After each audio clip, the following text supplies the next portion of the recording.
Hello, I'm Joy Drummond and I'm a partner in the Employment Department at Anthony Gold Solicitors. Over many decades, Parliament has built up an extensive raft of employment protection rights. This has been done to address the unequal balance in power between employers and workers and to support employers in fostering good industrial practice. That all depends on employees and workers being able to enforce their rights and their employer knowing that they are likely to do so, and that the employer will have to pay the price of any infringement.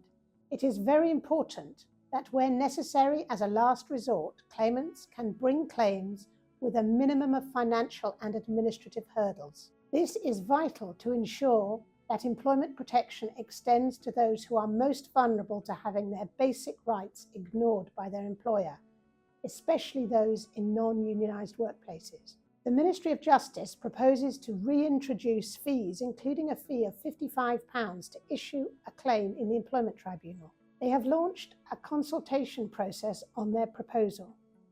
We responded to this government consultation, strongly opposing all fees in the Employment Tribunal and the Employment Appeal Tribunal, and especially the proposed claimant issue fee of £55.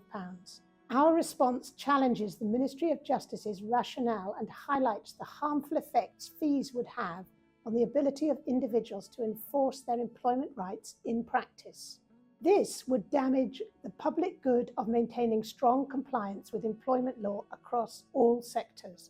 The Ministry of Justice says their proposal for fees is to be consistent with other courts and tribunals. This overlooks the historic success of employment tribunals operating without fees and their unique importance in providing accessible justice to employees and workers, especially the low-paid. The Ministry of Justice's other justification is to use fees to save the taxpayer and, at the same time, to improve the service.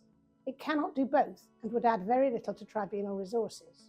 We believe that the proposed fees would disproportionately affect vulnerable claimants, including those in economically weak positions or working in non-unionised sectors, who are most in need of protection.